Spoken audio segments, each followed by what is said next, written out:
नमस्कार दोस्तों, स्वागत है आप सभी का राजस्थान री बातें के यूट्यूब चैनल पे। तो दोस्तों, आज की क्लास अपनी हिंदी की क्लास होने वाली है।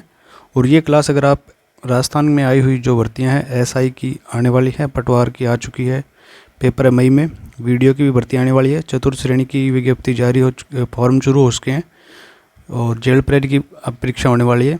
और जो भी भर्ती अपने राजस्थान सरकार के द्वारा होने वाली जिसमें हिंदी विषय में पूछे जाते हैं क्वेश्चन, उन सभी भर्तियों की तैयारी आप इन कक्षाओं के माध्यम से कर सकते हैं। बिल्कुल फ्री में आपको ये क्लासें यूट्यूब पे प्रोवाइड कराई जाएगी और सभी टॉपिक आपको लगातार कंप्लीट करवाए जाएंगे। और टॉपिक कंप्लीट होने के बाद हम इनका एक टेस्ट भी लेंगे, तो आप अपनी तैयारी को उसके माध्यम से जांच भी सकेंगे। तो आज की अपनी क्लास होने वाली है हिंदी विषय के संज्ञा टॉपिक की। तो आज हम शुरू करेंगे संज्ञा को पढ़ना। संज्ञा जिस भी परीक्षा में आपके टॉपिक लगा हुआ है तो वो आपका यहाँ से तैयार हो जाएगा। सबसे पहला टॉपिक अपना संज्ञा को लेते हैं और समझते हैं क्या होती है संज्ञा। तो समझते हैं संज्ञा को। संज्ञा क्या होता है? संज्ञा होती है, इसका संधि विच्छेद होता है सम धन ज्ञा, यानी सम का अर्थ हो जाएगा समान और ज्ञा का मतलब हो जाएगा जानना। यानी कि अपनी प्रत्यक्ष आंखों से जो भी चीज़ें हम देखते हैं, जिनको हम देख नहीं सकते उनको महसूस कर सकते हैं, तो उन सभी को जानना क्या हो जाएगा? संज्ञा। जैसे कि किसी का नाम है तो उस नाम को हम जानते हैं तो वो एक संज्ञा हो जाएगा। कोई स्थान है जिसे हम जानते हैं तो वो संज्ञा हो जाएगा। कोई भाव है जिसे हम महसूस कर सकते हैं तो वो भी क्या हो जाएगा? संज्ञा हो जाएगा। तो संज्ञा की अपने पास बेसिक सी परिभाषा आती है जो कि बचपन से आप पढ़ते हुए आ रहे हैं।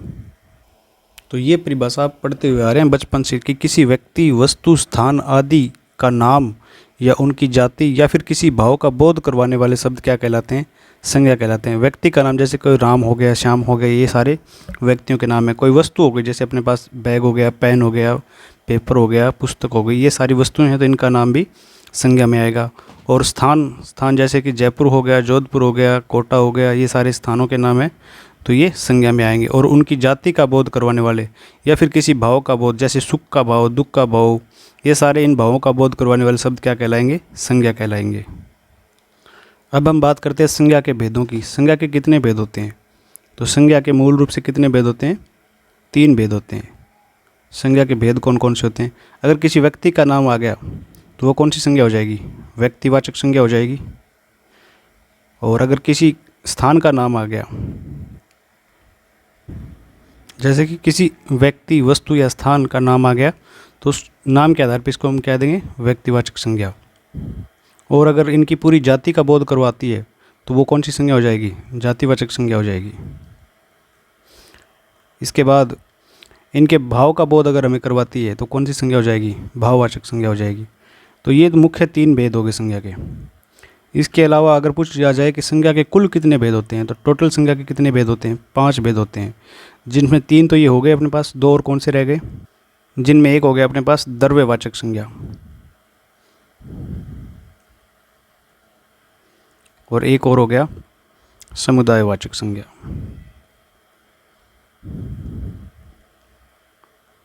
तो इनमें आपको कंफ्यूज नहीं होना है। अगर आपसे सीधा पूछ लिया जाए कि संज्ञा के कितने भेद होते हैं, तो संज्ञा के मुख्य रूप से 3 भेद होते हैं, व्यक्तिवाचक, जातिवाचक और भाववाचक। अगर आपसे यही पूछ लिया जाए कि संज्ञा के कुल कितने भेद होते हैं, तो व्यक्तिवाचक, जातिवाचक, भाववाचक, द्रव्यवाचक और समुदायवाचक संज्ञा। तो आपको क्वेश्चन की प्रकृति समझनी कि कैसा क्वेश्चन पूछा गया है। सीधा पूछा गया तो ये 3 भेद होते हैं और कुल पूछा गया तो ये 5 भेद आपको बताने हैं। अब इन भेदों को आप उदाहरण की सहायता से अच्छे से समझ पाओगे। जैसे कि मैंने नाम लिख दिया, मैंने लिख दिया मोहन, मैंने एक नाम लिख दिया यहाँ पे गोदान, फिर मैंने लिख दिया यहाँ पे जयपुर, मैंने लिखा यहाँ पे गाय, मैंने लिख दिया यहाँ पे पुस्तक, फिर मैंने लिख दिया सुख, मैंने यहाँ लिख दिया दुख। तो इनमें आप देखिए कि मोहन जो नाम है वो कौन सी संज्ञा का उदाहरण हो जाएगा? व्यक्तिवाचक। किसी व्यक्ति का नाम आ गया तो ये व्यक्तिवाचक संज्ञा।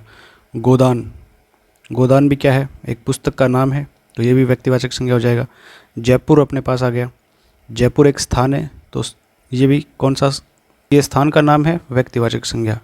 नाम आ जाए स्थान का तो व्यक्तिवाचक संज्ञा। अब गाय आ गया, गाय पूरी जाति का बोध करा रहा है गाय शब्द, तो ये कौन सी संज्ञा हो जाएगी? जातिवाचक संज्ञा। फिर पुस्तक, पुस्तक पूरी पुस्तक जाति का बोध करा रही है तो ये जातिवाचक संज्ञा।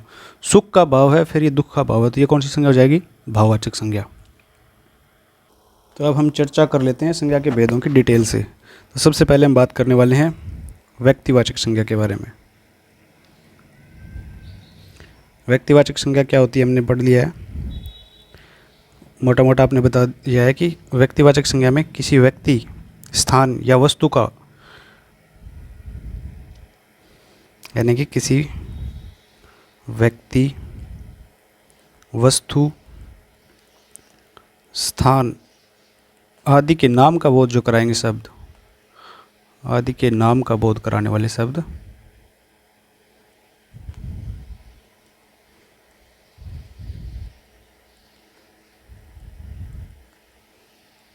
क्या कहलाएंगे?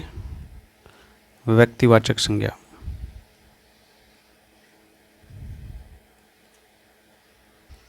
तो कोई व्यक्ति आ जाए, कोई वस्तु आ जाए, या फिर कोई स्थान का नाम आ जाए, यानी व्यक्ति का नाम आए या वस्तु का नाम आए या फिर स्थान का नाम आए, तो कौन सी संज्ञा के उदाहरण होंगे वे होंगे व्यक्तिवाचक संज्ञा के नाम। जैसे कि व्यक्तियों के नाम, व्यक्तियों के नाम में जैसे कि हम सबसे पहले लिखते हैं राम, श्याम, मोहन, रमेश, सीता, गीता, रोशनी, ये सारे नाम व्यक्तियों के नाम हैं। तो इनमें कौन सी संज्ञा होगी? व्यक्तिवाचक संज्ञा। फिर हम देखते हैं वस्तुओं के नाम। वस्तुओं के नाम में कोई भी वस्तु का नाम कोई लिख सकते हो आप, जैसे कि रामायण, गीता, गीता तो ऊपर कंफ्यूज हो जाओगे आप, महाभारत लिख दिया मैंने। फिर मैंने लिख दिया कि सैमसंग का फ़ोन, सैमसंग मोबाइल लिख दिया मैंने।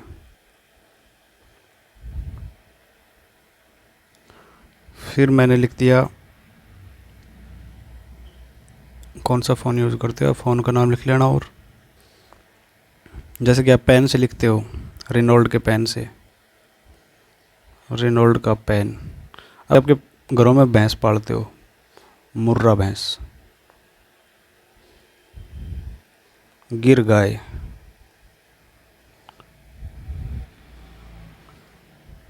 तो ये सारे वस्तुओं के नाम हैं। नाम होने के कारण ये कौन सी संज्ञा के उदाहरण होंगे? व्यक्तिवाचक संज्ञा के उदाहरण होंगे। अगर सीधा ही पूछ लिया जाता ना आपको, अगर मैं सीधा ही उदाहरण दे देता आपको, मोबाइल लिख देता, गाय लिख देता, भैंस लिख देता, पेन लिख देता, तो वो एक जाति का बोध करवाने वाले थे। पूरी पेन जाति का बोध होता था उससे, पूरी मोबाइल जाति का बोध होता, और पूरी गाय का, पूरी भैंस जाति का बोध होता, तो वो जातिवाचक संज्ञा में पढ़ेंगे। अब आप एक उदाहरण से यहाँ पे सही से समझिए। जैसे मैंने लिख दिया यहाँ पे पक्षी। पक्षी क्या है? एक पूरी जाति है। और पक्षियों में मैंने लिख दिया यहाँ पे एक नाम, एक पक्षी का नाम लिख दिया तोता। तो ये कौन सी संज्ञा होगी? आप बताइए मेरे को, कमेंट करके बताइए कौन सी संज्ञा होगी इसमें। तो इसमें आपको लग रहा होगा कि तोता एक पक्षी का नाम है तो इसमें व्यक्तिवाचक संज्ञा होगी। नहीं, लेकिन तोता भी पक्षियों में एक जाति है।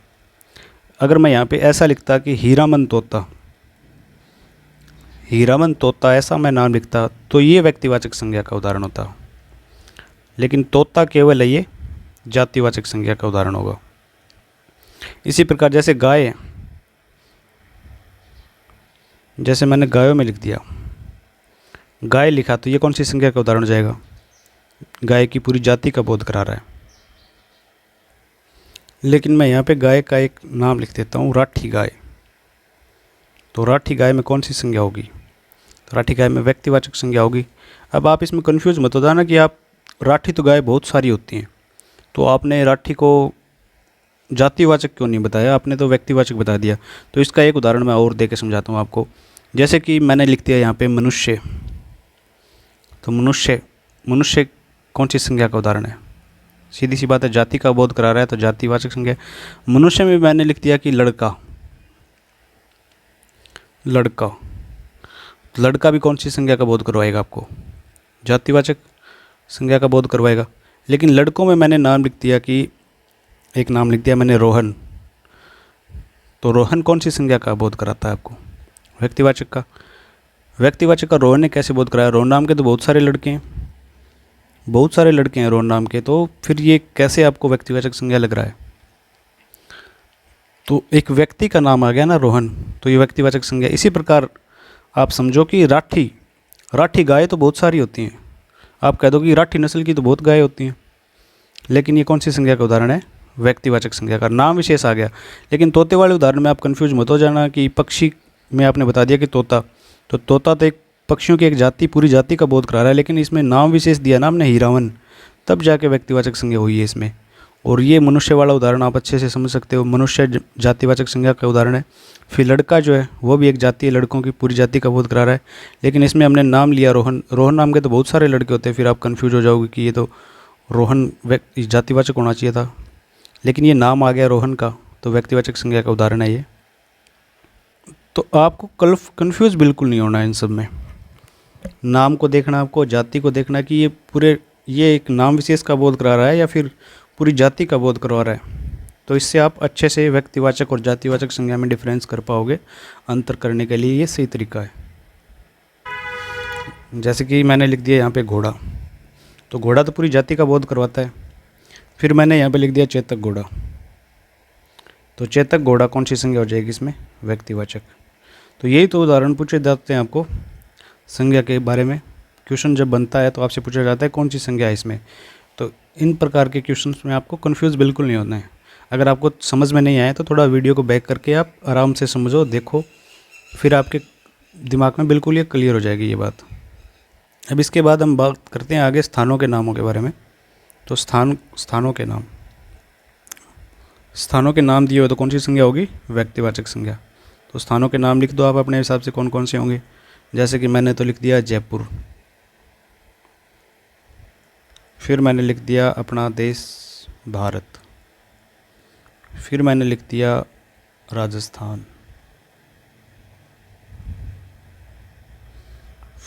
फिर मैंने लिख दिया दिल्ली, फिर मैंने लिख दिया गंगा, फिर मैंने लिखा हिमालय, फिर मैंने लिख लिया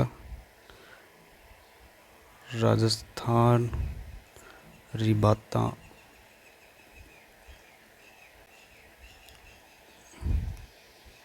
कोचिंग।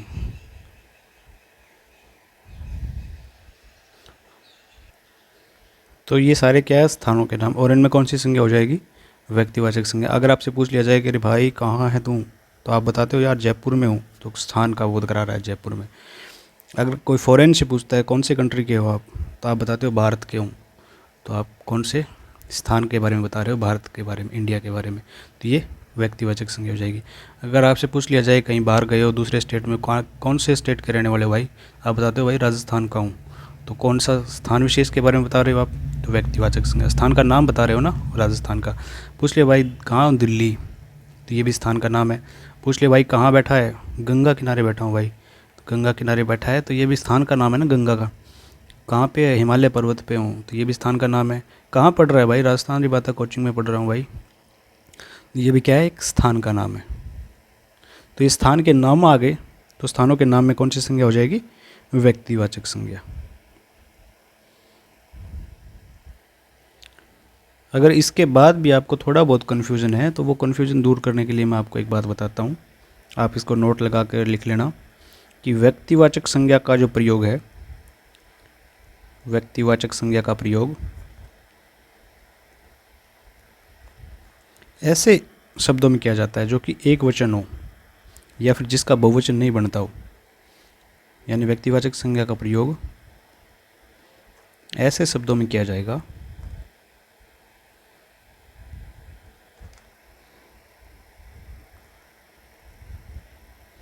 जो एक वचन हो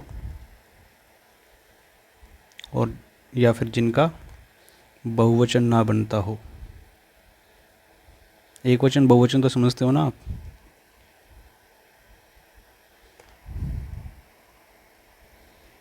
तो तो इस लाइन से आपका सारा कन्फ्यूजन मेरे हिसाब से क्लियर हो जाना चाहिए कि व्यक्तिवाचक संज्ञा का प्रयोग ऐसे शब्दों में ही किया जाएगा जिनका बहुवचन नहीं बनता हो या फिर जो सिर्फ एक वचन में ही हो। तो आप पीछे के उदाहरण समझ सकते हो। ये देखो मैंने सारे नाम यहाँ पे लिखे हैं, राम, श्याम, मोहन, रमेश, सीता, गीता, रोशनी। तो क्या इन शब्दों का बहुवचन बन सकता है क्या? नहीं बनेगा ना। राम का रामो हो सकता है क्या? नहीं होगा। श्यामो, मोहनो, वो तो अपने देसी लोकल भाषा में अपने बोलते हैं ना, वो बोलचाल की भाषा आपने बना रखी है ऐसी, बाकी बहुवचन नहीं होता इनका। वो तो अपने बुलाने के लिए ऐसे बोल देते हैं, श्यामो, श्यामो आयो मेरकन, मोहनो आयो, रमेशो आयो। तो ऐसे, लेकिन हिंदी शुद्ध हिंदी में इनका बहुवचन नहीं बनता। राम, श्याम, मोहन, रमेश, इनका नहीं बनता। अपने पास ये पुस्तकें हैं रामायण, तो इसका रामायण होता है क्या? नहीं होता। महाभारत होता है क्या? नहीं होता। सैमसंग मोबाइलो होता है क्या? नहीं होता ना। मुर्रा भैंसो होता है क्या? नहीं होता। गिर गायो होता है क्या? नहीं होता। फिर पक्षियों में देखो आप, हीरामन तोतो, हीरामन तोता है तो इसका बहुवचन नहीं बनता ना। फिर देखो चेतक घोड़ा है, इसका बहुवचन नहीं बनेगा घोड़ा। चेतक नाम दे दिया तो व्यक्तिवाचक संज्ञा का उदाहरण होगा। अब स्थानों के नामों में देखो आप, जयपुर है तो जयपुर होता है क्या? भारतो होता है क्या? राजस्थान होता है क्या? नहीं होता ना। तो ये सारे आप इस एक लाइन से समझ सकते हो कि व्यक्तिवाचक संज्ञा का प्रयोग केवल ऐसे ही शब्दों में किया जाएगा जो कि एक वचन हो या फिर जिनका बहुवचन नहीं बनता हो। तो ये आपके पास एक विशेष नोट लगा के लिख लेना। इसके बाद हम आगे बात करते हैं संज्ञा के दूसरे भेद, जातिवाचक संज्ञा की। तो जातिवाचक संज्ञा क्या होगी, इसकी परिभाषा क्या है, एक बार मैं आपके लिए लिख देता हूँ। तो इसकी परिभाषा हो जाती है कि वे संज्ञा शब्द जो किसी भी प्राणी, वस्तु, स्थान की पूरी जाति का, यानी कि उनकी पूरी जाति का जो बोध करवाने वाले शब्द होते हैं, उनके पूरे वर्ग का बोध करवाते हैं जो, वो कौन से शब्द कहलाते हैं? जातिवाचक संज्ञा शब्द कहलाते हैं। जैसे कि इनके उदाहरण देख लो आप। प्राणियों में देखो, जैसे कि पशु, पूरी पशु जाति का बोध करवाता है। पक्षी, पूरी पक्षी जाति का बोध होता है इससे। मनुष्य, पुरुष, महिला, या फिर जिसको आप स्त्री बोल सकते हो, लड़का या लड़की, फिर गाय, भैंस, पीछे हमने पढ़ा था उदाहरण तोता, कबूतर, और भी पक्षी ले लो, मोर ले लो। तो ये सारे प्राणियों में पूरी प्राणी जाति का बोध करवाने वाले शब्द है। जैसे पक्षी, पूरी पक्षी जाति का, मनुष्य जाति का इससे बोध होता है। पुरुष जाति, महिला जाति, लड़का जाति, लड़की जाति का, गाय जाति का, भैंस जाति का, तोता की पूरी जाति का, कबूतरों की पूरी जाति का, मोर की पूरी जाति का। तो इन शब्दों से पूरी जाति का बोध होता है। तो ये कौन सी संज्ञा होगी? इनमें जातिवाचक संज्ञा होगी। अब आगे लिख लेते हैं वस्तुओं के नाम जिनसे पूरी जाति का बोध होता हो। तो वस्तुओं में मैंने लिख दिया, जैसे कि पंखा है अपने पास, टीवी देख रहे हो आप, वो है। फिर कूलर, फ्रिज है, मोबाइल है, और पुस्तक जिससे आप पढ़ रहे हो, कुर्सी जिस पे आप बैठे हो, मेज़। ये सारे शब्द क्या हैं? पूरी वस्तुओं की जाति का बोध करवाना। जैसे पंखा सारी पंखों का बोध करवाता है, सारे टीवियों का, सभी कूलरों का, सभी फ्रिजों का, सभी मोबाइलों का, पुस्तकों का। आप ऐसा भी समझ रहे हो ना, साथ साथ में इनका बहुवचन बन रहा है, सभी कुर्सियों का, सभी मेज़ों का, इन सब का बोध करवा रहे हैं सब। तो ये वस्तुओं के आधार पर जातिवाचक संज्ञा। अब अपने पास है स्थानों के नाम। स्थान लिख देते हैं ना, जैसे कि मैंने लिख दिया यहाँ पे देश, फिर मैंने लिख दिया शहर, फिर मैंने लिख दिया विद्यालय, मैंने लिख दिया तहसील, फिर एक उदाहरण लिख दिया पंचायत,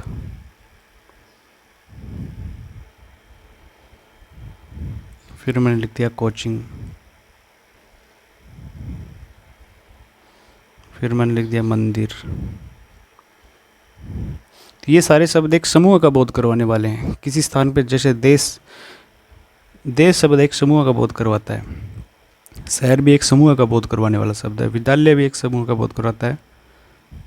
कोचिंग हो गया, मंदिर हो गया, ये सारे एक स्थान का बोध करवाते हैं। और भी उदाहरण लिख सकते हो आप, जैसे कि नदी। अगर नाम स्पेसिफिक दे दिया जाए, आपके पास स्पेशल नाम दे दिया जाए गंगा नदी, तो वो व्यक्तिवाचक का हो जाता। लेकिन नदी दे दिया तो ये पूरी जाति का बोध करवाने वाला शब्द है। वैसे ही हमने हिमालय लिखा था, उसी तरीके से हम अगर पहाड़ लिख दें सीधा, तो ये फिर स्थान में जातिवाचक संज्ञा का उदाहरण हो जाएगा। तो इन सारे शब्दों में कौन सी संज्ञा हो जाएगी? अपने जातिवाचक संज्ञा होगी। तो हमने पीछे भी जब पढ़ा था व्यक्तिवाचक संज्ञा, तो उसमें एक नोट लगवाया था। तो यहाँ पे भी एक नोट लिख लो, कैसे पहचान करोगे आप इन शब्दों की। तो क्या होगा इनका, उनमें तो था एक वचन का, कि जो शब्द केवल एक वचन में होगा उनमें अपनी व्यक्तिवाचक संज्ञा होगी। लेकिन जातिवाचक कौन से शब्दों में होगी? जिनका बहुवचन हो। अर्थात जातिवाचक संज्ञा का प्रयोग हमेशा बहुवचनों में किया जाता है। तो मैं लिख देता हूँ एक बार वीडियो को पॉज करके।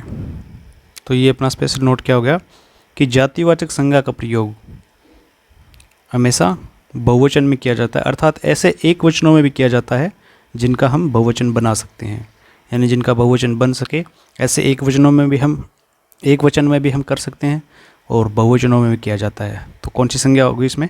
जातिवाचक संज्ञा। आप इनको आप ऐसे समझ सकते हो, पीछे हमने उदाहरण दिए हैं सारे, जैसे कि पक्षी, पक्षी का पक्षियों बन सकता है, मनुष्य का मनुष्यों बन सकता है बहुवचन, पुरुष का पुरुषों, महिला का महिलाओं, लड़का का लड़कों, लड़की का लड़कियों, गाय का गायों, भैंस का भैंसों, तोतों, कबूतरों, मोरों, इन सारों सभी का बहुवचन बनना पॉसिबल है। जैसे पंखा है, पंखों, ये सारे कूलरों, फ्रिज, मोबाइलों, पुस्तकों, कुर्सियों, मेज़ों, इन सब का बहुवचन बनता है। देशों का, शहरों का, विद्यालयों का, तहसीलों का, पंचायतों का, कोचिंगों का, मंदिरों का, नदियों का, पहाड़ों का, इन सब का बहुवचन बनता है। तो इन सब उदाहरणों से आप समझ सकते हो कि जातिवाचक संज्ञा हमेशा बहुवचन शब्दों में या फिर ऐसे एक वचन शब्द जिनका बहुवचन बन सकता है तो उनमें जातिवाचक संज्ञा होगी। लेकिन व्यक्तिवाचक संज्ञा केवल एक वचन, ऐसे शब्द जिनका बहुवचन नहीं बनता हो, उनमें जातिवाचक संज्ञा होती है, और व्यक्तिवाचक संज्ञा उनमें होगी, और जातिवाचक संज्ञा उनमें होगी जिनमें बहुवचन बन सकता है, या फिर एक वचन हो जिनका बहुवचन बनाना पॉसिबल हो, या फिर वो स्वयं बहुवचन में ही हो। तो उनमें कौन सी संज्ञा होगी? जातिवाचक संज्ञा। तो ये होगी अपनी जातिवाचक संज्ञा। और अब जातिवाचक संज्ञा के भी दो भेद होते हैं दोस्तों। दो भेद कौन कौन से होते हैं? एक तो होता है द्रव्यवाचक, एक होता है समुदायवाचक। तो एक हो गया अपने पास द्रव्यवाचक जातिवाचक संज्ञा,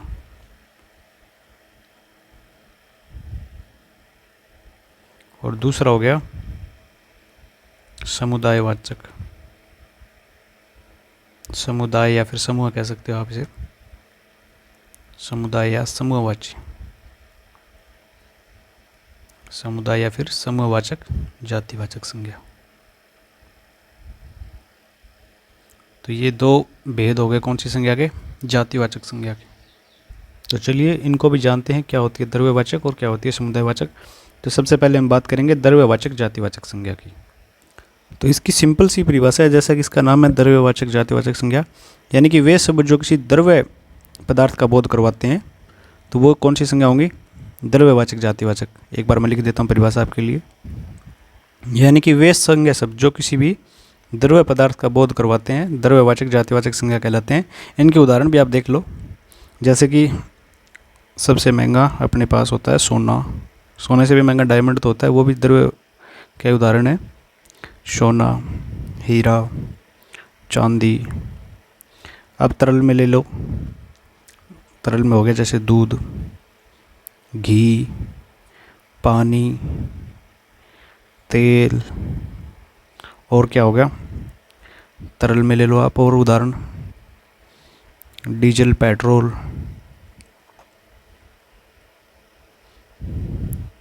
और ठोस में ले लो आप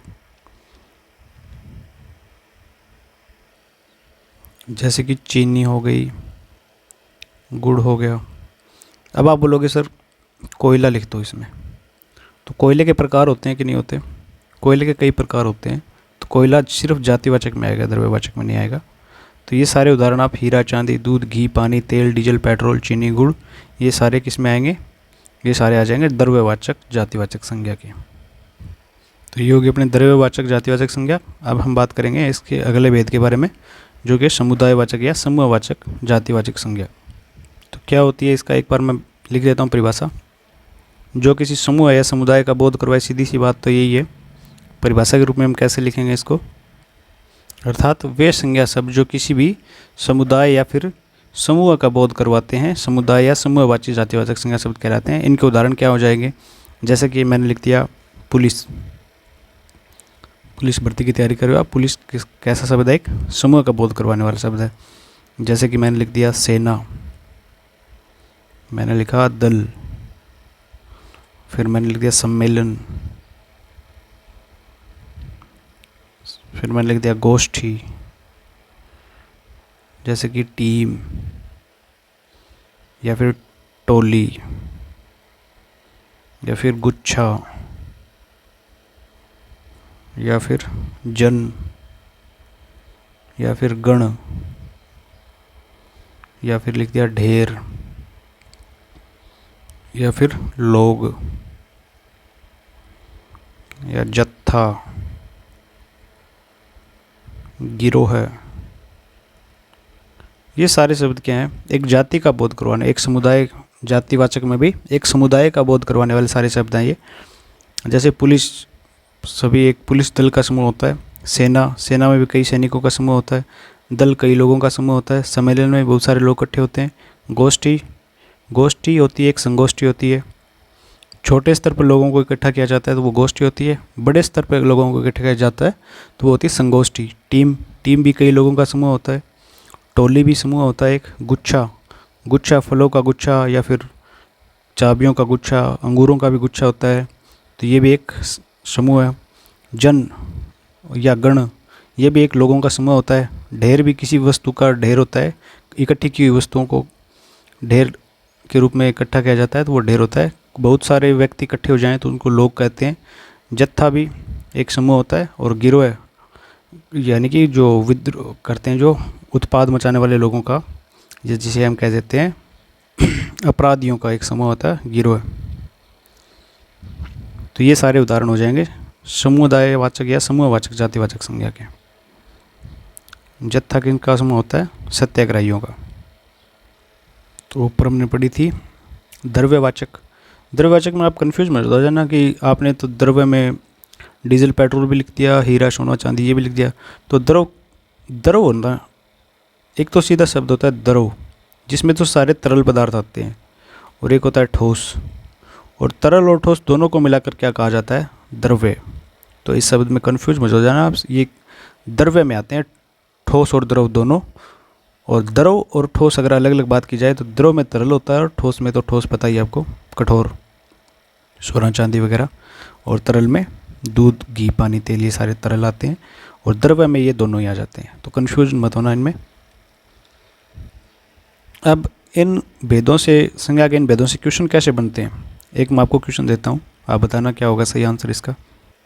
अब देखिए आपके पास है ये प्रश्न, सेना शब्द में कौन सी संज्ञा आपको बताना है? व्यक्तिवाचक है, जातिवाचक है या फिर भाववाचक है? तो इसका राइट आंसर क्या हो जाएगा? इन ऑप्शंस के अकॉर्डिंग तो आपका हो रहा है कौन सी संज्ञा इसमें? जातिवाचक। अगर मैं यहीं पे अगर चौथे ऑप्शन में ये दे देता कि समूहवाची जातिवाचक संज्ञा, तो फिर आपका आंसर क्या होता? जातिवाचक करते या फिर समूहवाची जातिवाचक करते? तो इसका राइट आंसर क्या होता? चौथा ऑप्शन हो जाता। तो आपको क्वेश्चन के ऑप्शन देखकर उसको सही से समझ के आंसर करना है कि कौन सा आंसर सही होगा। सारे ऑप्शन चेक करने हैं, जो जो नज़दीक लग रहा है ऑप्शन वही आपको सही टिक करना है। तो आपको ये ध्यान में रखना है कि कैसे प्रश्न पूछा जा रहा है, क्या ऑप्शन इसमें दे रखे हैं, तो उनके अकॉर्डिंग आपको सही आंसर करना है। चलिए अब हम आगे बढ़ते हैं संज्ञा वाले टॉपिक में। अगला भेद अपने पास संज्ञा का तीसरा भेद, भाववाचक संज्ञा। इसकी क्या परिभाषा हो जाएगी? किसे कहते हैं भाववाचक संज्ञा? तो वे संज्ञा शब्द,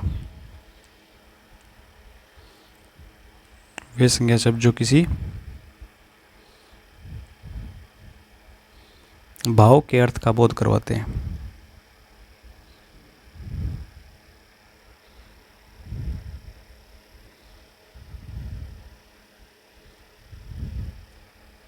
या फिर अर्थात क्या हो जाएगा? जिन संज्ञा शब्दों को हम देख नहीं सकते या इनको स्पर्श नहीं कर सकते, तो जिन संज्ञा शब्दों को देखा या स्पर्श नहीं किया जा सकता, देखा या फिर स्पर्श नहीं किया जा सकता, केवल महसूस किया जा सकता है।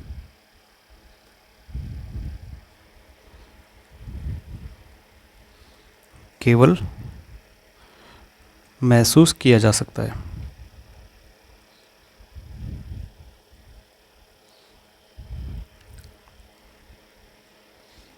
महसूस किया जा सकता है, कौन सी संज्ञा कहलाते हैं? भाववाचक संज्ञा कहलाते हैं।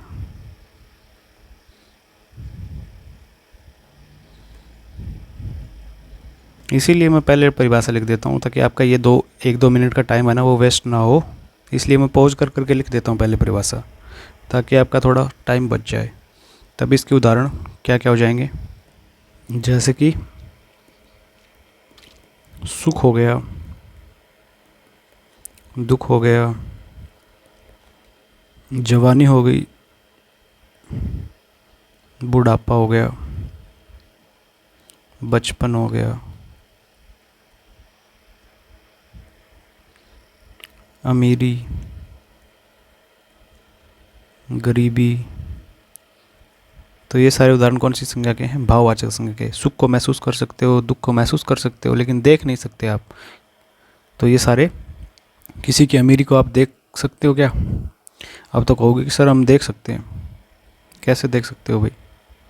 आप सिर्फ महसूस करते हो कि वो अमीर है, महसूस करते हो आप किसी को देख कि यार ये तो गरीब है, कितना गरीब है, कैसा गरीब है, क्या गरीबी है इसमें, आपको नहीं पता, आप नहीं देख सकते, आप सिर्फ महसूस करते हो वो भाव, उसका गरीबी का भाव, अमीरी का भाव। अब कोई व्यक्ति है, काफ़ी उम्रदराज व्यक्ति है और बातें कर रहा है बच्चों जैसी, तो आप क्या कहोगे? यार काफ़ी बचपना है इसमें तो अभी। तो वो एक भाव महसूस किया आपने बच्चों वाला, तो वो एक भाववाचक संज्ञा का उदाहरण है। और एग्जाम्पल देखो आप इसके, प्रार्थना, क्रोध, दया, ईर्ष्या,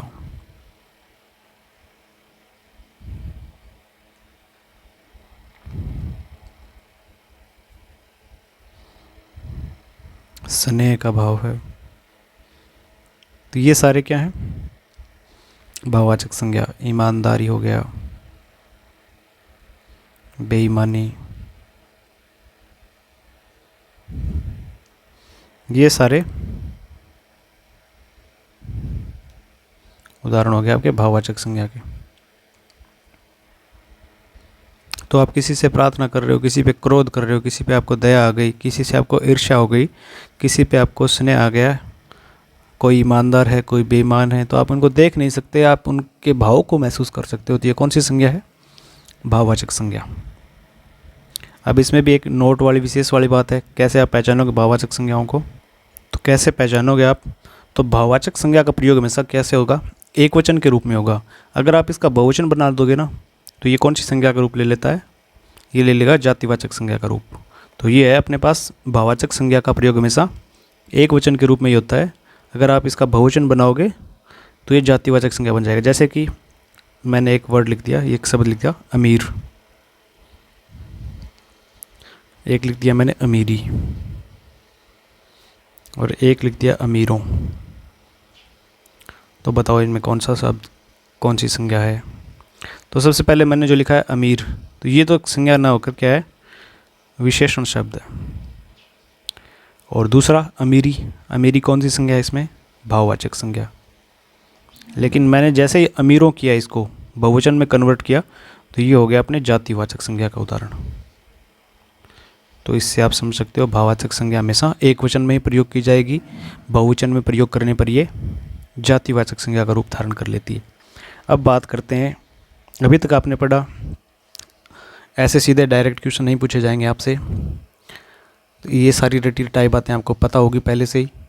लेकिन अब मैं बताता हूँ आपको क्वेश्चन कैसे पूछे जाएंगे।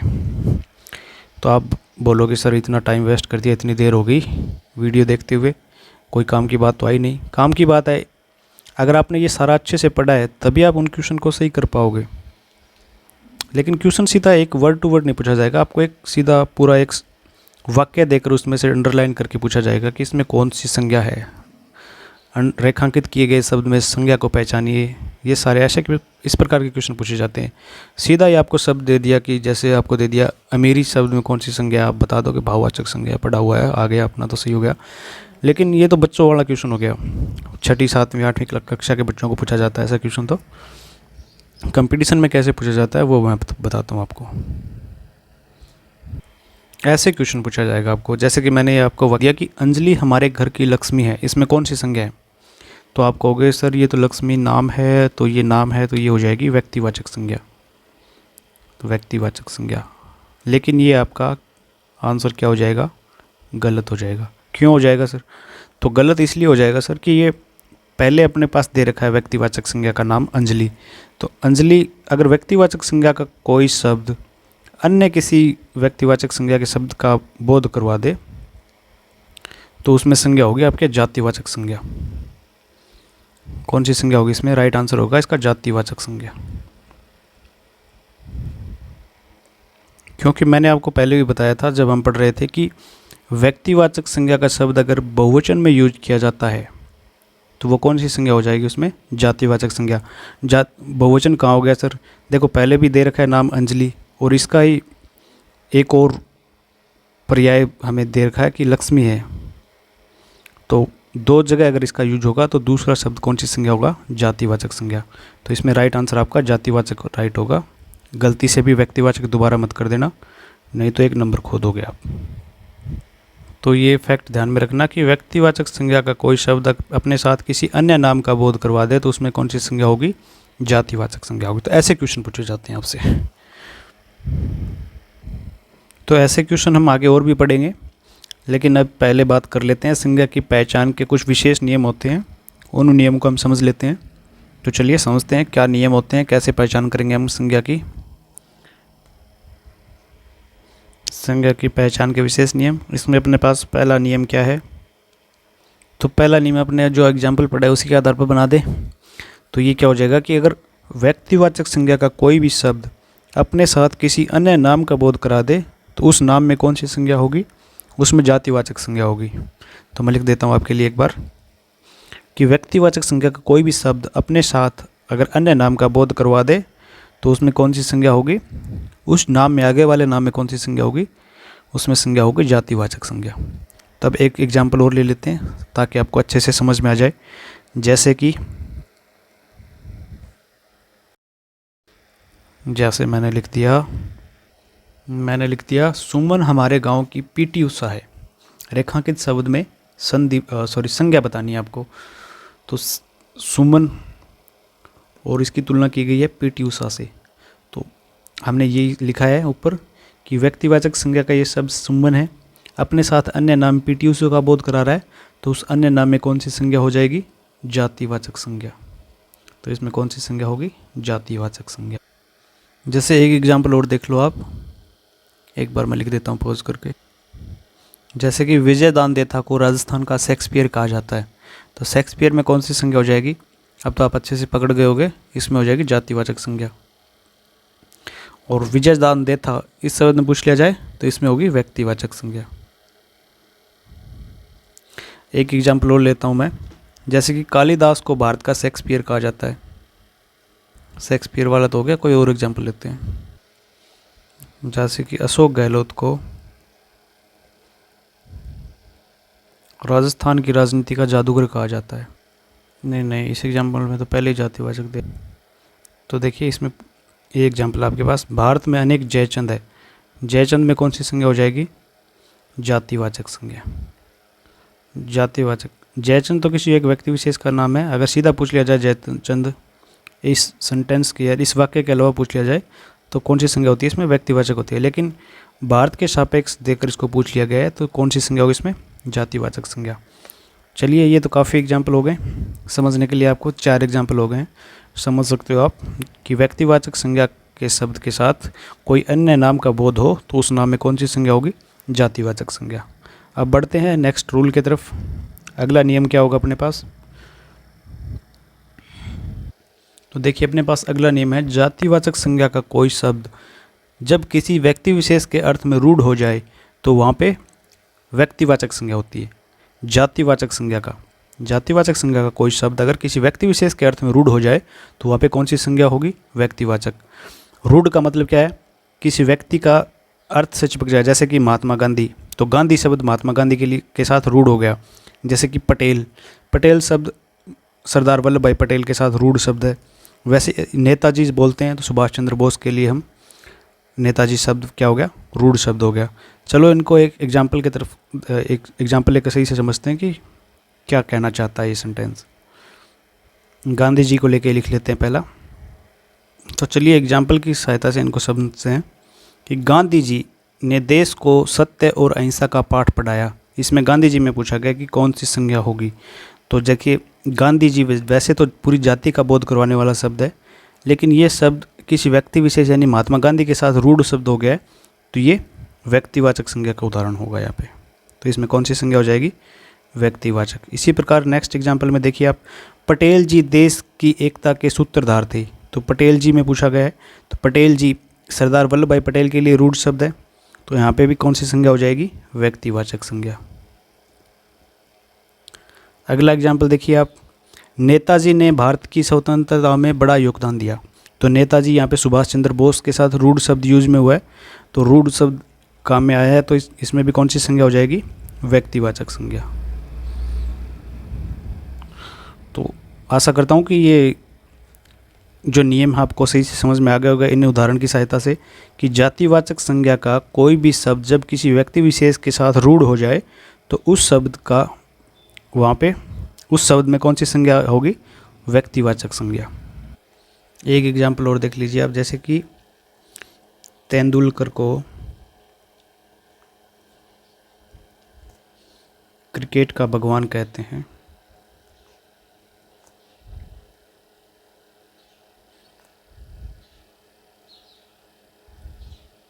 तो इसमें तेंदुलकर तो एक पूरी जाति का बोध कराने वाला शब्द है, लेकिन ये रूढ़ हो गया सचिन तेंदुलकर के साथ, तो इसमें कौन सी संज्ञा होगी? व्यक्तिवाचक। अब एक और उदाहरण देख लीजिए कि जैसे पंडित जी देश के प्रथम प्रधानमंत्री थे। देश के प्रथम प्रधानमंत्री थे।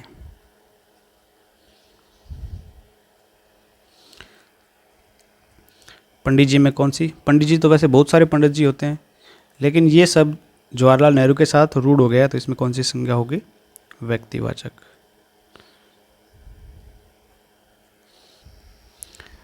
तो ये 2 नियम आपको आशा करता हूँ कि अच्छे से समझ में आ गए होंगे। एक तो अपना नियम हो गया कि जातिवाचक संज्ञा का कोई शब्द किसी व्यक्ति विशेष के अर्थ में रूढ़ हो जाए तो वहाँ पे व्यक्तिवाचक संज्ञा होगी, और दूसरा नियम अपना था कि व्यक्तिवाचक संज्ञा का कोई शब्द अपने साथ अन्य नाम का बोध करवाए तो उसमें जातिवाचक संज्ञा होती है। तो आप बढ़ते हैं आगे तीसरे नियम की तरफ। तीसरा नियम क्या हो जाएगा अपने पास? तो अगला नियम है अपने पास कि भाववाचक संज्ञा का प्रयोग हमेशा एक वचन में होता है। जैसे ही उसको बहुवचन में प्रयोग करते हैं वो जातिवाचक संज्ञा का रूप बन जाता है। कैसे? जैसे कि मैंने लिख दिया गरीब,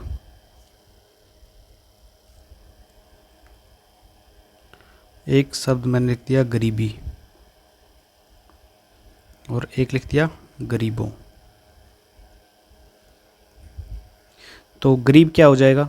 पीछे हमने अमीर, अमीरों, अमीरी वाला उदाहरण पढ़ा था ना, तो गरीब क्या है? एक विशेषण शब्द है। ये क्या है? विशेषण। गरीबी क्या है? ये भाववाचक संज्ञा है। भाववाचक संज्ञा। और गरीबों क्या है? तो ये हो जाएगी जातिवाचक संज्ञा। तो जैसे ही हमने भाववाचक संज्ञा का बहुवचन में परिवर्तित किया तो ये जातिवाचक संज्ञा, और विशेषण, जैसे गरीब शब्द विशेषण है, इसका भी अगर हमने रूप परिवर्तित करके बहुवचन में इसको परिवर्तित किया तो ये जातिवाचक संज्ञा का उदाहरण बन गया।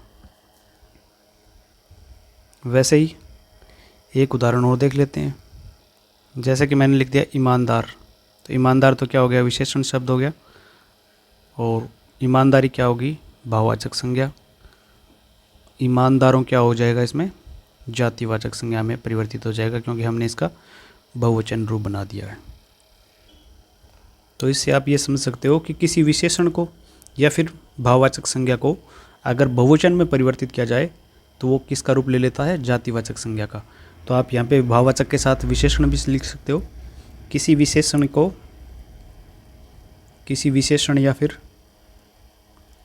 भाववाचक संज्ञा को अगर एक वचन में होता है, उसका अगर आप यूज़ करोगे बहुवचन में तो वो कौन सी संज्ञा का रूप ले लेगा, जातिवाचक संज्ञा का। अब वाक्य के अनुसार आप इनको समझना चाहो तो जैसे कि मैं एक वाक्य लिख देता हूँ आपके लिए। जैसे कि मैंने लिख दिया, शहर में आजकल चोरियाँ बहुत हो रही है। तो चोरियाँ क्या है, चोरियाँ एक भाववाचक संज्ञा है, लेकिन इसका चोरी जो शब्द है वो भाववाचक संज्ञा का उदाहरण है, लेकिन यहाँ पे इसका बहुवचन में प्रयोग हो गया चोरियाँ, तो इसमें कौन सी संज्ञा हो जाएगी, जातिवाचक संज्ञा।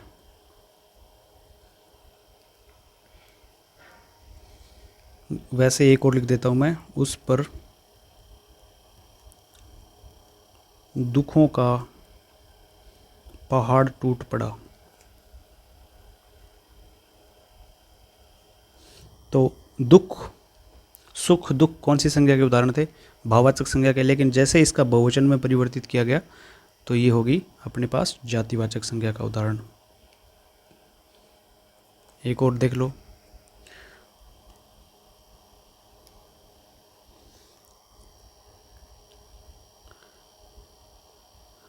गरीबों की कोई इज्जत नहीं करता। तो अमीरों गरीबी हमने ये देखा था, लेकिन ये गरीबों हो गया। गरीबी होता एक वचन का था तो कौन सी संज्ञा थी, भाववाचक, लेकिन जैसे ये बहुवचन में परिवर्तित हुआ कौन सी संज्ञा बन गई इसमें, जातिवाचक। अब यहाँ पे एक समस्या आपको और आ सकती है कि कैसे पहचानोगे सर कि इसमें विशेषण है या फिर भाववाचक संज्ञा है। तो सिंपल सी बात है इसको समझने की, अगर कोई विशेषण शब्द होगा उसके आगे आप संज्ञा शब्द जोड़ के देखिए, अगर जुड़ जाए तो वो विशेषण है, नहीं तो फिर वो संज्ञा है। जैसे कि गरीब वाला एग्जाम्पल ले लो आप, जैसे कि मैंने लिख दिया गरीब, एक लिख दिया गरीबी, एक लिख दिया गरीबों। तो आप यहाँ पे संज्ञा शब्द जोड़ के देखो, जैसे गरीब के आगे आप लिख के देखो आदमी, तो जच रहा है ना, गरीब आदमी, तो जुड़ गया, तो ये क्या हो गया, विशेषण। और गरीबी के आगे देखो गरीबी आदमी, सही नहीं सूट बैठ रहा ना, तो ये क्या होगी, भाववाचक संज्ञा। तो इस प्रकार से आप इनको अलग अलग अंतर करके देख सकते हो कि कौन सा विशेषण होगा, कौन सी भाववाचक संज्ञा होगी। अगर विशेषण और भाववाचक संज्ञा को हम बहुवचन में परिवर्तित कर देंगे तो वो कौन सी संज्ञा का रूप ले लेगी, जातिवाचक संज्ञा का। तो ये था अपना तीसरा नियम। आशा करता हूँ कि ये भी आपको अच्छे से समझ में आया होगा। तो अपने 3 नियम संज्ञा के हो गए हैं। ये लास्ट वाला सही समझ में आ गया ना, इतने एग्जाम्पल काफ़ी होंगे, या फिर कोई और एग्जाम्पल दे के बताऊँ मैं आपको, ये सही समझ में आ गया होगा। अगर आप चाहते हो तो 1-2 एग्जाम्पल और बता सकता हूँ मैं इसके तीसरे वाले के, फिर आगे बढ़ते हैं अपने। तो चलिए एक एग्जाम्पल मैं देता हूँ आपको कि जैसे मैंने लिख दिया यहाँ पे, देश में बेईमानों की कोई कमी नहीं है। देश में बेईमानों, और अगर आपसे पूछ लिया जाए कि इसमें कौन सी संज्ञा होगी, तो देखिए बेईमान क्या होता है, बेईमान व्यक्ति, बेईमान आदमी, तो कौन सी संज्ञा आती, विशेषण शब्द हो जाएगा बेईमान तो। और बेईमानी क्या होगा, भाववाचक संज्ञा। लेकिन यहाँ पे आपको बहुवचन बना के दे दिया बेईमानों, तो इसमें कौन सी संज्ञा होगी पूछा जाए तो इसमें संज्ञा हो जाएगी आपके जातिवाचक संज्ञा। तो ये सिंपल सा ही था, कोई तकलीफ़ कोई दिक्कत किसी को नहीं होनी चाहिए समझने में। तो चलिए अभी आगे बढ़ते हैं। तो अब हम आगे बात करने वाले हैं संज्ञा के निर्माण के बारे में। ये क्या होता है सर, संज्ञा का निर्माण, जैसे कि भाववाचक संज्ञा का निर्माण व्यक्तिवाचक संज्ञा से करना, इसी प्रकार दूसरी संज्ञाओं से दूसरी संज्ञा का रूप परिवर्तित करना, एक टाइप से आप कह सकते हो। तो सबसे पहले हम देखते हैं भाववाचक संज्ञा का निर्माण। तो सबसे पहले हम बात करेंगे भाववाचक संज्ञा का निर्माण।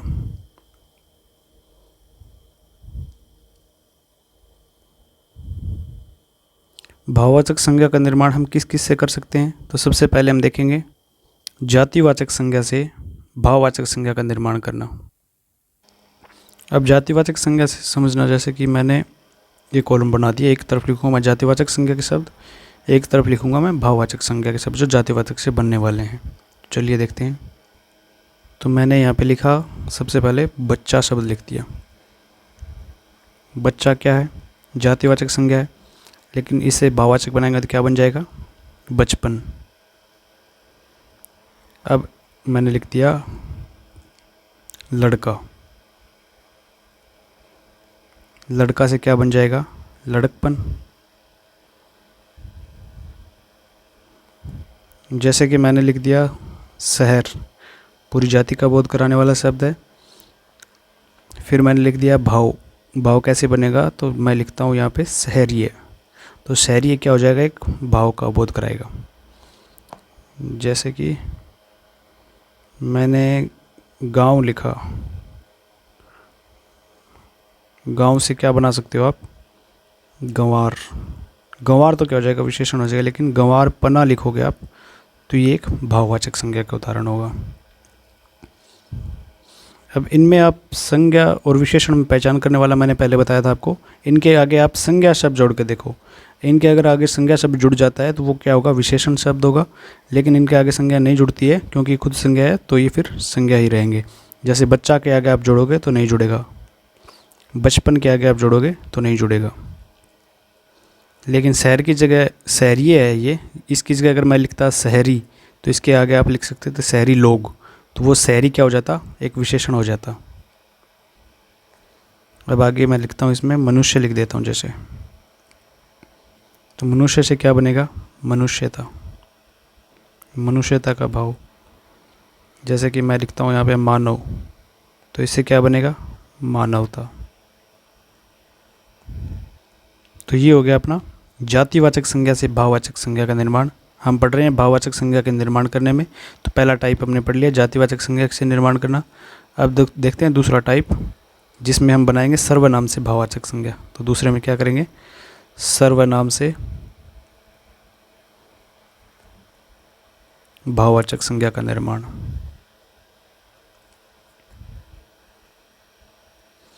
तो इसका भी कॉलम बना देते हैं।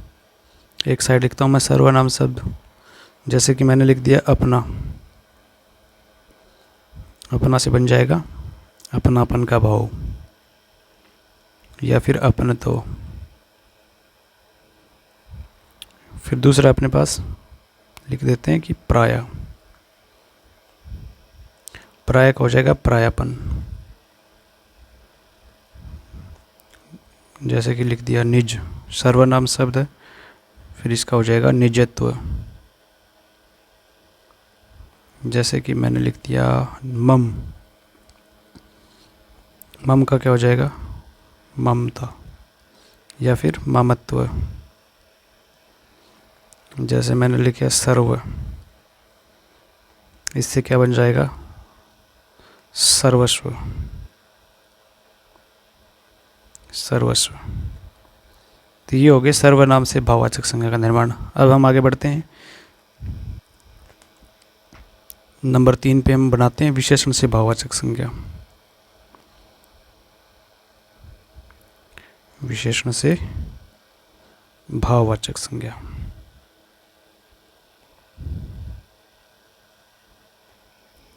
विशेषण शब्द लिखता हूँ मैं, जैसे कि मैंने लिख दिया यहाँ पे छोटा। छोटे से क्या हो जाएगा? छोटपन। मैंने लिख दिया बड़ा। बड़ा से क्या हो जाएगा? बड़प्पन। मैंने लिखा मोटा। मोटा से क्या बन जाएगा? मोटापा। मैंने लिख दिया लंबा। लंबा से लंबाई। अमीर से बनाया था हमने पहले, अमीरी। गरीब से क्या बनाया था, गरीबी। और यहीं पे हम अमीरों या गरीबों करते तो कौन सी संज्ञा हो जाती, जातिवाचक संज्ञा। आगे जैसे मैंने लिख दिया यहाँ पे सुंदर। सुंदर क्या है, विशेषण शब्द है, इसे हम बनाने भाववाचक संज्ञा। तो सुंदरता से क्या बनेगा, सौंदर्य या फिर सुंदरता। आगे मधुर। मधुर से क्या बनेगा, माधुर्य, माधुर्य या फिर मधुरता। फिर लिख दिया जैसे कि चालाक। चालाक से क्या हो जाएगा, चालाक की भाववाचक संज्ञा। गंवार शब्द लिख दिया मैंने, विशेषण शब्द, जिससे होगा गंवारापन। फिर जैसे लिख दिया ईमानदार। ईमानदार से ईमानदारी। फिर चतुर। चतुर से चतुराई। जैसे कि मैंने लिख दिया पागल। पागल विशेषण है तो पागलपन क्या हो जाएगा, भाववाचक संज्ञा। तो इतने सारे एग्जाम्पल लिखने के बाद मेरे को लगता है कि आपको विशेषण से भाववाचक संज्ञा बनाने में कोई दिक्कत नहीं होगी। विशेषण की पहचान मैंने आपको पहले ही बता दी है कि कैसे करोगे आप। विशेषण शब्द होगा, उसके आगे आप संज्ञा शब्द लिख के देखना। जैसे कि छोटा के आगे हमने बच्चा शब्द लिखा तो ये क्या होगा, विशेषण। इससे बनाना है हमको भाववाचक संज्ञा, तो इसका क्या छुटपन हो जाएगा। तो ये सारे एग्जाम्पल विशेषण से भाववाचक संज्ञा के। तो ये हो गया अपना विशेषण से। अब हम आगे बात करते हैं क्रिया से भाववाचक संज्ञा के निर्माण की। तो हम बनाएंगे क्रिया से भाववाचक संज्ञा।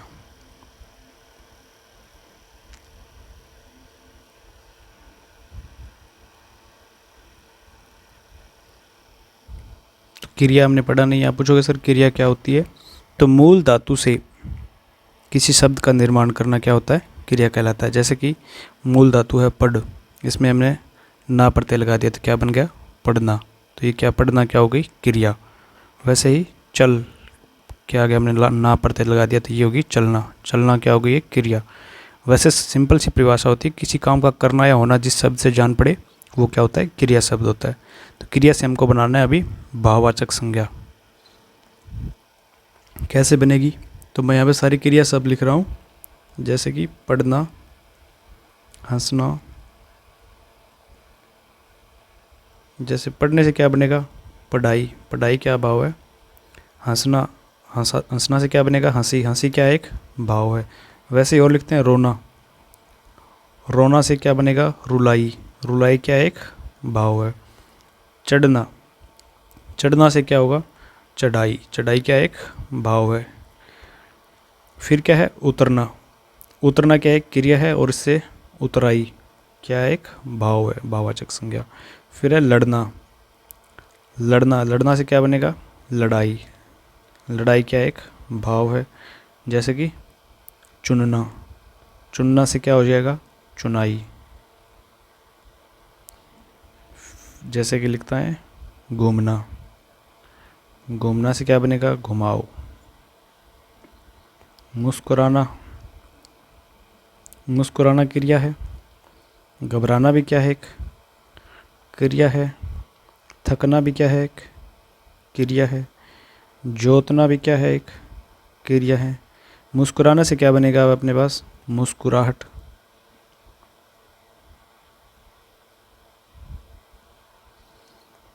घबराना से क्या बनेगा, घबराहट। थकना से क्या बनेगा, थकावट। जोतना से क्या बनेगा, जोतना से बनेगा जुताई। अब आगे लिख लो लिखना।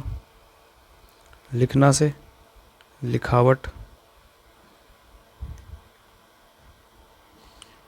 और लिख लो आगे, जैसे कि पीना।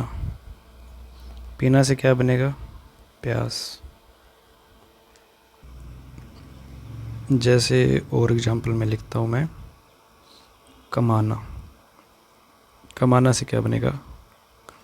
कमाई।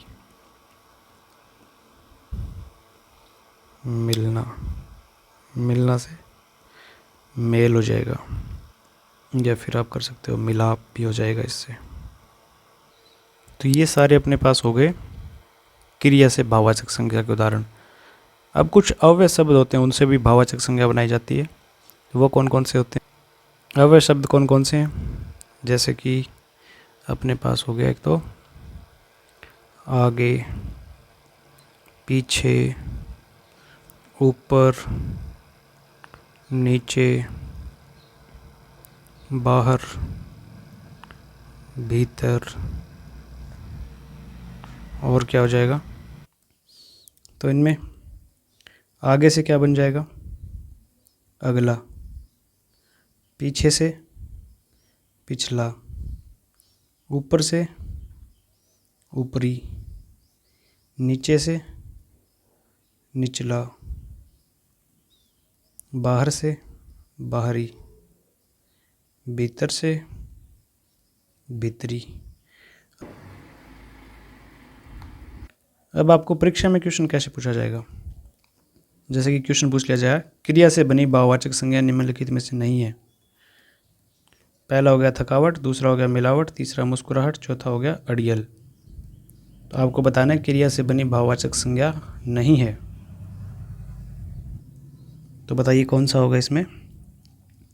पहला अपने पास थकावट है, तो इसमें कौन सी क्रिया है? थकना। इसमें थकना क्रिया है, आवट प्रत्यय जोड़कर क्या बन गया? थकावट।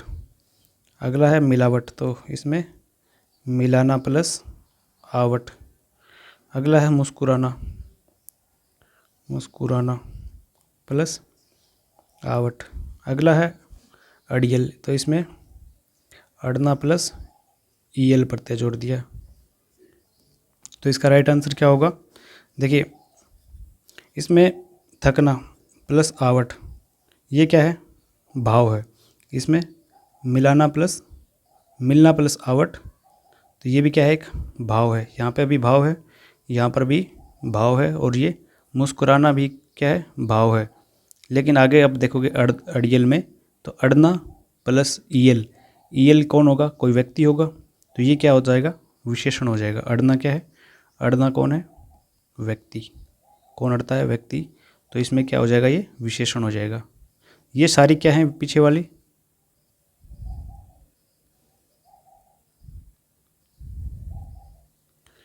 पीछे वाली सारी क्या है इसमें?